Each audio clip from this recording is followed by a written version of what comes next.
Hey guys, what's up? Jubita is back with a new video. Now since it's been a while since I've put out an Akatsuki video, I figured now might just be the best time to do so. Today, we're going to address a topic that I previously touched upon in my How Strong is the Akatsuki video. Basically, there's a surprisingly large subsect of the Naruto fanbase that believe that the Akatsuki were actually super weak or underwhelming in their power level, and that they didn't live up to the hype of the unstoppable S-class villains they were made out to be in part 1. I've seen people go as far as saying that Tobirama would solo the entire group, which is laughable at best. It seems like many of these critics have the media literacy of a 6-year-old and usually overlook the nerfs that every Akatsuki member had in their major battle, and how the narrative had to have each member ganged upon and at a disadvantaged situation so that they could actually be defeated. None of the Akatsuki lost in a fair 1v1 fight. The majority of them were either severely nerfed, hard countered, or just killed themselves for the fuck of it. Which is why I believe that they are a lot more powerful than people give them credit.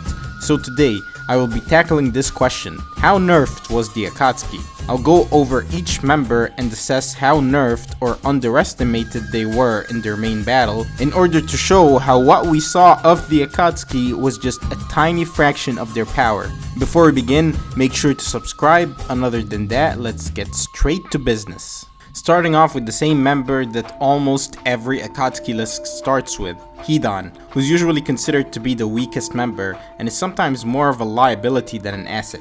Now I can't really say that Hidan was nerfed so much as he over-relied on his immortality gimmick, which kinda made him a one-trick pony. That's why Kakuzu had to pick up his slack, and Hidan was only really considered a threat when working alongside Kakuzu, but it also meant that Kakuzu had to babysit him. Now I guess Hidan's biggest nerf, and I'm putting it in parentheses because it's hard to consider that a nerf, is his intelligence, or lack thereof, and his arrogance. Because if Hidan was more subtle with his curse ritual jutsu, then he'd be a much bigger threat. But I guess as a religious fanatic, strategizing was never his biggest forte. Another character that I can't say was majorly nerfed in most of her showings was Konan, who didn't really have that many showings in the first place. Though I will say that she was hard countered when she faced Jiraiya that one time in the Hidden Rain when he hit her with the toad oil, and her ability to split apart would be a lot more effective against those that don't possess a sticky jutsu like that. She was also quite nerfed after she set off the 800 billion paper bomb trick against Obito, and was left depleted of all of her energy. That's how Obito killed her so effortlessly. Now while those two have not been severely nerfed per se, they were never considered to be big hitters of the Akatsuki. Someone that this phenomenon applies to a lot more is Kakuzu, who people consider to be extremely weak or fodder, even though that's not a fair assessment to make. Kakuzu was like the main bad guy in the arc that he's introduced in, and is of the same tier as characters like Sasori and Hebi Sasuke. People forget that not only was he dominating Kakashi with backup, but that the only way they managed to rid him of his first two hearts were through indirect confrontations. The first time, Kakashi had to sneak upon him from his back and bypass the diamond morph with the Raikiri, which was a hard counter. He's not able to land another blow like that against Kakuzu in a head-on confrontation. And the next time, they had to trick his partner Hidan to use his blood instead in order to save Kakashi when Kakashi's moments away of having his heart stolen by Kakuzu. And even after that, Kakuzu's able to recuperate rather quickly and was going to pulverize Kakashi, Ino, and Choji if it wasn't for Naruto and Yamato showing up. So Kakuzu doesn't just get defeated like that. The narrative has to constantly put him in a disadvantage by having him ganged up on by like 5 of the protagonists. He even captured Naruto at one point and was going to steal his heart before he had to get saved by a team of Kakashi and Yamato. I love how people try to make it seem like Naruto in this arc had already surpassed and soloed Kakuzu, despite facing a Kakuzu that had already lost 2 of his hearts, and despite the fact that he was literally saved when Kakuzu almost killed him. Now, the Rasen Shuriken does obliterate him, but I've always seen it as an outlier of Naruto's power level at that stage. Like, the Rasen Shuriken is an extremely overpowered jutsu that likely would have ended any character it hit at that stage. It is described as a poison almost. The jutsu itself is like a massive collection of tiny needles that penetrate the target's chakra network and completely severs it, leaving them paralyzed. The only characters we see tank it are reanimated shinobi that don't have normal human bodies and instantly regenerate and heal from any damage. So all this is to say that Kakuzu is not as weak as people make him out to be, and Naruto did not surpass him at that stage. Saw the Rasen Shuriken obviously, maybe his speed isn't all that impressive, but the rest of his stats are on par with the rest of the Akatsuki. And I'm just scratching the surface when it comes to nerfed or underrated Akatsuki members. Let's look at the fan favorite Deidara, to whom I got a whole video dedicated to how underrated he is. A lot of people scale him to Gaara at the start of Shippuden and say that he wouldn't have won had he not used the Sand Village as collateral during that fight. And while that may be true, that doesn't indicate that he's weaker or was outclassed by him. First off, Deidara was not going all out during that fight. The Akatsuki are bound by strict engagement rules and have to capture the Jinchuriki alive, which is why Deidara doesn't use his full arsenal like the C2 or the C4. He also severely underestimated Gaara, which is why he admits that Sasori may have been right in warning him about the Sand's ultimate defense. That's why Deidara packed an insufficient amount of clay, and despite all of that and losing his arm, he still ended up succeeding in his mission, capturing the Kazekage without killing him. Now, he does get outclassed by heavy Sasuke a bit, but you have to remember that this is the same Sasuke that spent the entirety of 3 years training to defeat Itachi. Sasuke was also lucky enough to be blessed with an arsenal that was made to counter Deidara's. He had the Sharingan, which could be used to determine the elemental nature origin of Deidara's clay bombs, and also could detect the cloud of nanobombs to avert them. Sasuke also happened to be a master of lightning jutsu, which was the weakness to Deidara's arsenal, so the average combatant wouldn't have the same advantages going up against him. And moving on to his partner Sasori, who gets clowned upon beyond what is necessary because of losing to Sakura and an old hag, despite the fact that according to Chiyo, Sasori essentially let himself get killed, likely because he wanted to be in the loving embrace of his parents now that all 3 of them had become puppets. Now on top of that, like Kakuzu, this was a fight where the narrative had to tilt everything against Sasori so that the protagonists could win. Let's not forget that his poison is one of the things he relies on the most during battle, and Sakura happened to brew a special batch of antidote and take it with her for their fight. This is a massive disadvantage and a huge nerf to Sasori's arsenal. I guess you could say that Sasori had a similar shortcoming to Hidan. He liked to fuck around and toy with his prey, which is what exposed one of his strongest trump cards when Kankuro was rescued and his poison was analyzed. Sasori was also facing the same person that taught him all of his puppeteering, Chiyo, who saved Sakura's life several times, though admittedly Sakura does adapt to his fighting style as the battle progresses. So this is all to say that Sakura and Chiyo were actually a very hard counter, and most people wouldn't have even survived the poison. And then next up we got Kisame, who I wouldn't say was nerfed in his major fight against B. I mean, he pulverized the strongest Jinchuriki at the time, and even when he lost, it wasn't even him, but it was a white Zetsu impersonating him, and the real Kisame hid inside his sword in order to infiltrate the Cloud Village and keep an eye on the Jinchuriki. Even in his final battle against Might Guy, like the 2 previous Akatsuki, Kisame was heavily countered in his fight against Guy. Kisame's whole thing is that he gets stronger the stronger his opponent is because of the chakra absorption gimmick. However, he couldn't use that against the Hirodora since it was purely taijutsu. There was no chakra to absorb. So you could say that it was a hard counter against Kisame's Super Shark Bomb jutsu. Also, why are we pretending like Guy isn't a top 10 character? Losing to him, especially when he's a hard counter to your arsenal, is no anti-feat. Let's not forget that Guy sent Madara flying with the same attack in the War Arc. And I've seen some people try to say that the Guy's Hirodora grew exponentially stronger over the course of the War Arc, which is the dumbest thing I've ever heard, just to try to make Kisame sound weak. Like, when Guy used that Hirodora against Kisame first time, it was so powerful that it sent a blast wave powerful enough to shake the entirety of Turtle Island. Kisame is also one of the many members that was not killed but took his own life. So Deidara, Sasori, and Kisame all had to be ganged up on and hard countered, and even then they all killed themselves, and yet everyone's convinced that they're super weak. It's astonishing, really. And now, let's get to some even more serious nerfs. It should come as no surprise that the top members of the Akatsuki were all significantly nerfed when they wore those cloaks, or nowhere near their true or full power. That's the thing that bugs me so much. For example, if we start with Itachi, we all know that he had a terminal illness that he was fighting off for a majority of his adolescent life.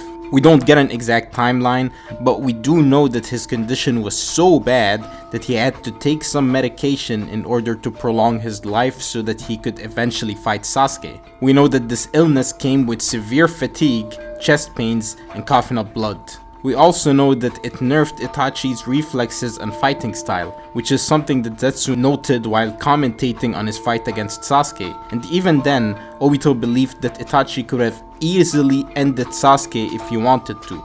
And at the end of that fight, Itachi succumbed to his illness and died as a result of it while battling Sasuke. This is also not mentioning the fact that Itachi lived a double life and was never truly aligned with the Akatsuki's goals. So basically, every time we saw him when he was alive, he was stricken with a deadly disease, and he never had the intention of defeating or truly damaging the protagonists. And another Akatsuki top tier that was nerfed while he was alive is Nagato. When he was operating under the alias of Pain, he was nowhere near his true power level, since he couldn't use his body and was essentially just funneling chakra through the 6 pain paths. The Hanzo fight left him crippled in the legs and with several Renegon rods stuck in his back that sucked the energy and youth out of his body when he summoned the Ghetto statue. The reason he was still able to operate at all is because as an Uzumaki, Nagato possessed excessive pools of chakra.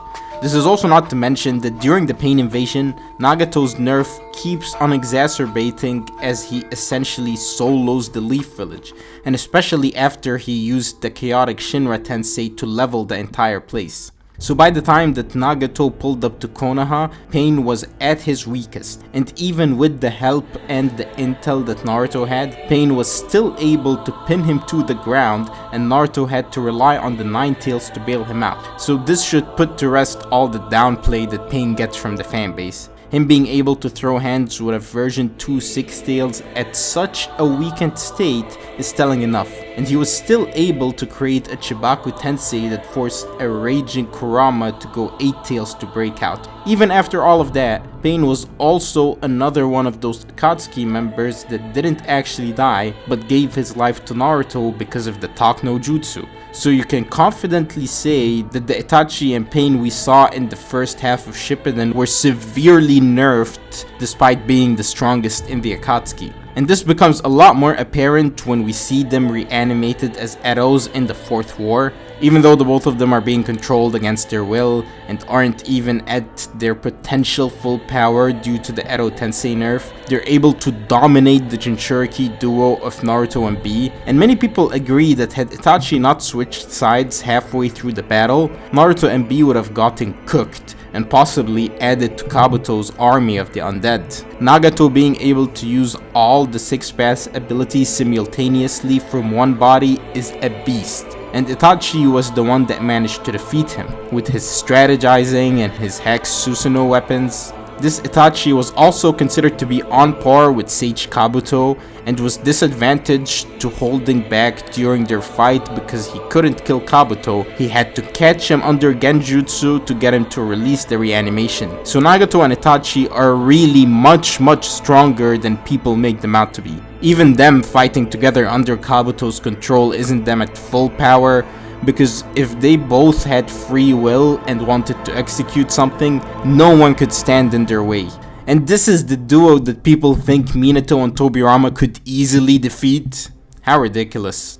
Oh, and speaking of broken characters, Obito's another one. And while you wouldn't think that he was nerfed when he was in the Akatsuki robes operating under the alias of Madara Uchiha, he was also nowhere near his full power, because he wasn't even fighting really, he just sent others to do his bidding, and frankly he wasn't taking things too seriously.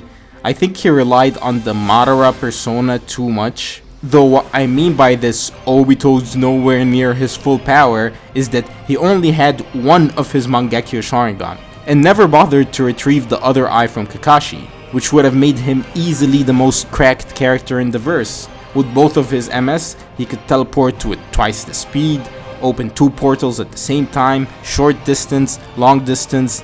That's also not to mention the fact that he'd be able to use the Susanoo. So I see this as a major nerf, comparable to Itachi's illness or Nagato's crippled state.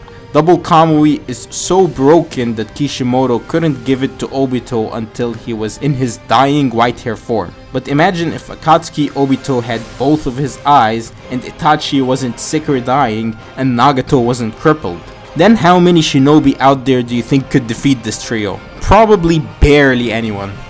And remember, the title of this video is How Nerfed Was the Akatsuki, so I'm not done with my talking points just yet. One other major nerf that the Akatsuki suffers from is that they all fought individually and their egos or individual ambitions. So you could say that one major nerf to their team was that they lacked any real teamwork or coordination, and that there were a lot of inner hostilities within the group. But imagine if they all worked together. Imagine if Itachi wasn't secretly a double agent working against the interests of the Akatsuki, and instead used his big brain to coordinate plans of attack with the rest of the members. And if we want to wank them even further, to see what a prime Akatsuki would look like, and remove all the nerfs that they had, imagine if a healthy Itachi, healthy Nagato, DMS Obito all worked alongside Konan, Kisame with the Samehara, Sasori, Deidara, Kakuzu, and Hidan, and even Zetsu was deployed alongside them to act as a medic. Then who could really solo this version of the group? No one realistically outside of Six Paths, Naruto, and Sasuke. I think even Hashirama or Madara would struggle against this version of the Akatsuki. You could say that the Akatsuki were in general pretty nerfed during the series, and that they usually had to get ganged up on and heavily countered in order to get defeated. And even then, most of the members took their lives anyways, so their early defeat is not a sign that they were weak or anything like that. It honestly baffles me how much this fanbase downplays the Akatsuki's strength and overlooks the narrative implications and how most of the characters had to get nerfed in order to be defeated.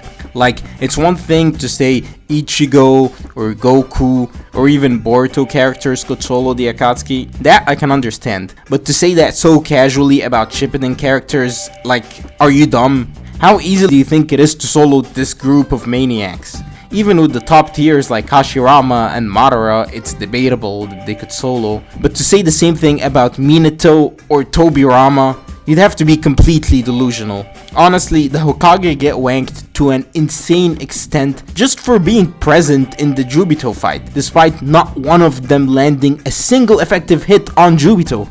Like, apparently they soloed the Akatsuki just for existing in that time period. It's honestly ridiculous. Anyways, to answer the title question, I think the Akatsuki was decently nerfed during the series, and frankly, nowhere near their full power. Now, if you enjoy Akatsuki videos, then boy do I have the playlist for you.